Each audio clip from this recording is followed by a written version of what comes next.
Okay, time for UK 9 turn. So Japan, just to do the review, they bought 3 fighters. They ended up taking this guy back. They moved all in to take him back, which is good. That leaves this all green. Built their fighters, kept some fighters down in the Philippines. They're keeping Philippines, which is I'm okay with that right now. You know, whatever, not a big deal.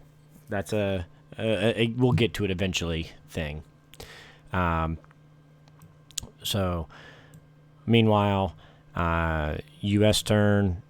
We bought a transport and a destroyer, 2 fighters, 2 infantry in the complex. So the complex going down in DEI, 2 infantry, 2 fighters here. I'll explain that in a second. We dropped the destroyer and the transport here because they've got 5 fighters, 1 bomber that can reach here. These fighters, 1, 2, 3, they cannot. So you don't have to worry about those 5 fighters. So they got the 6 that could hit here.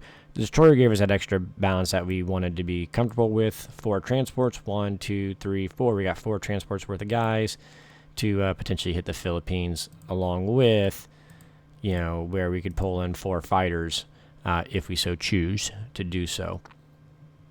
The other thing, too, 3 of these transports are also threatening their factory, along with 6 fighters.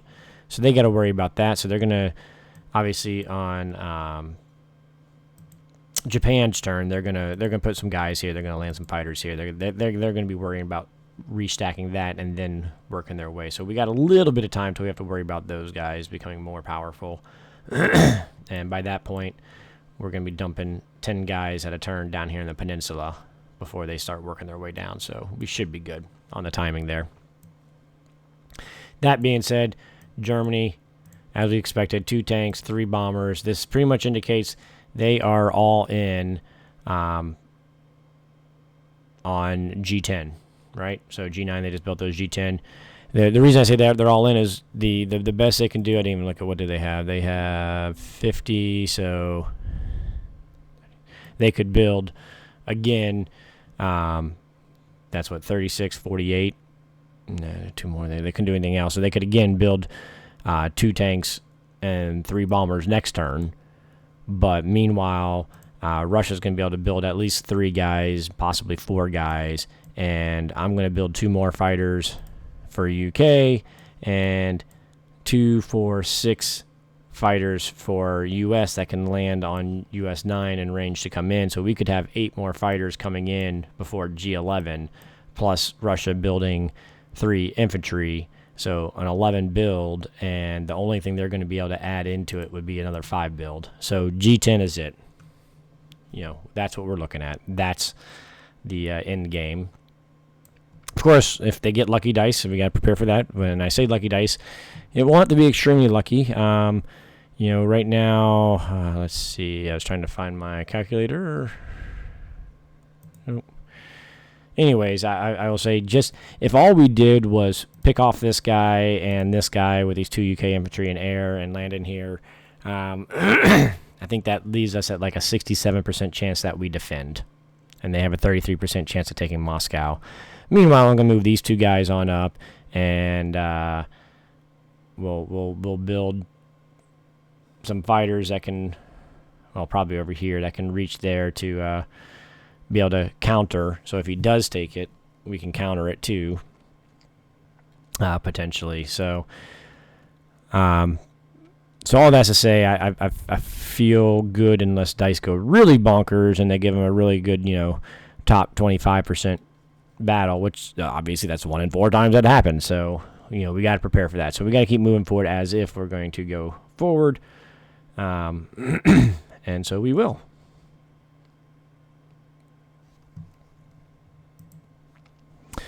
So yeah, so we're going to build the 2 fighters. I am going ahead and building a transport to drop in the Atlantic, because obviously there's a whole lot of nothing back here. We got to change that. And we'll pick up an infantry and artillery with our extra money here. So there's our next steps.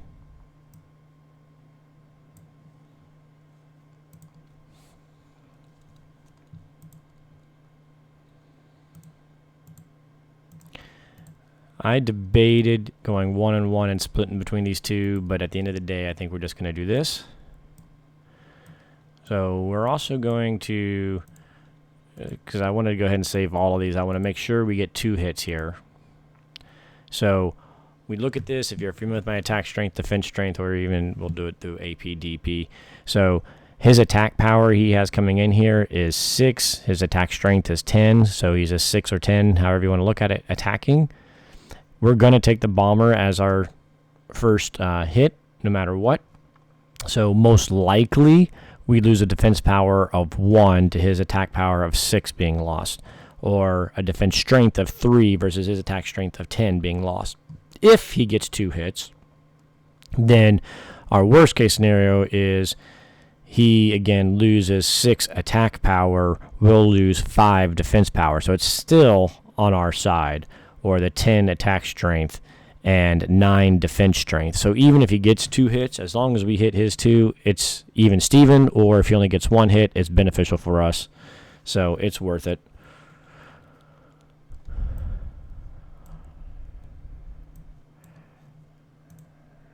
These guys, they can only go that way. They're flying into Moscow. Just double check we're not forgetting anything. I mean, that's it. I mean, that's all our attacks for the UK. G10 is going to decide the game right now. That's going to be the game-deciding moment. If they don't attack, then they got to have a different plan ready to go. I mean, they potentially could come down to Caucasus and then try and go India, Africa, which we have wide open.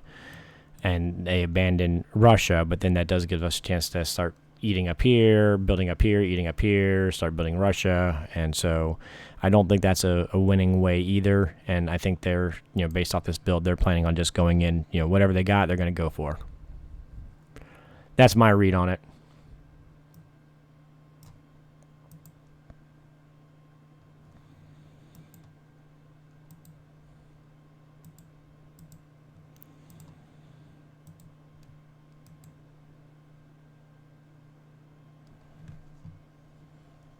Woo. Give me a 6. Give me a 6. Ah, bummer. So we'll need to use a 1 Russian guy, infantry up to take it. Too bad.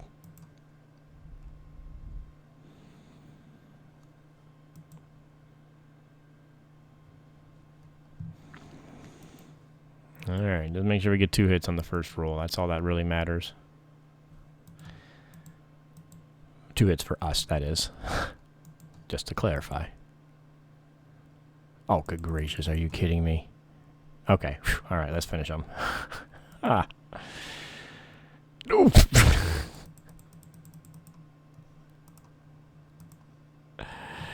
Hey. So, that's a positive for us. It'd been really nice if we got 2 hits the first time and didn't lose the bomber either, but good gracious.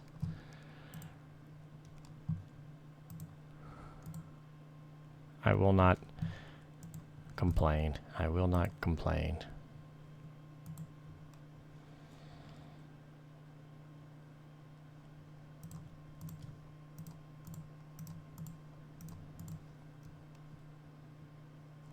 Oh, you know what? I should have picked him off to save these guys, now that I think about it. Wow. If he decides to attack him, that means he's not attacking Moscow, so we'll throw him in there regardless. This is my backup plan, like I said, we're going to put 1 fighter down here, 1 fighter up here, so we got an infantry, artillery, and fighter that could re-attack. Both fighters can enter in if he doesn't attack.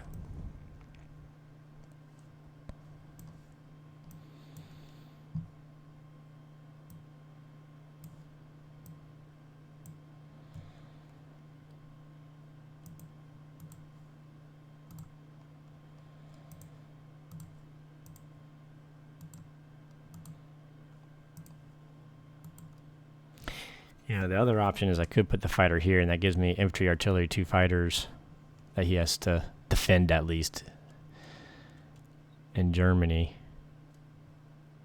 You know what? I think I am going to do that. That just helps protect the fleet up here a little bit better, too.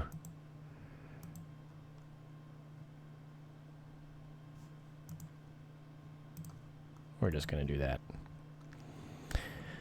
Means he can't just build 3 bombers next turn. So it's going to make G11 even that much weaker. So it's really going to pressure him. He has to do G10, right? He has to go for it.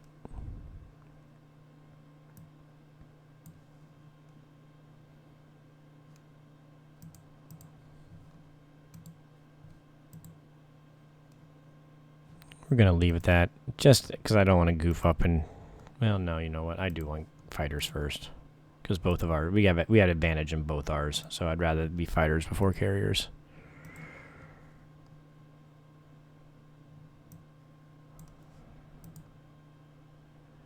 So there we go. So, when you look at war report, and I'm not good at this, all along, again, Axis still has attack power, and then in a KJF, Axis will have the attack power advantage for a while, because the Allies and U.S. has to spend a lot of money on those factories. So it looks like, hey, they're winning, but again, their production right now is still low, and that's why it's key to keep Moscow long enough to keep this number low, because once they take Moscow, this number shoots up, and then they start expanding, and this number really starts shooting up, and pretty soon you start getting to a more balanced income game.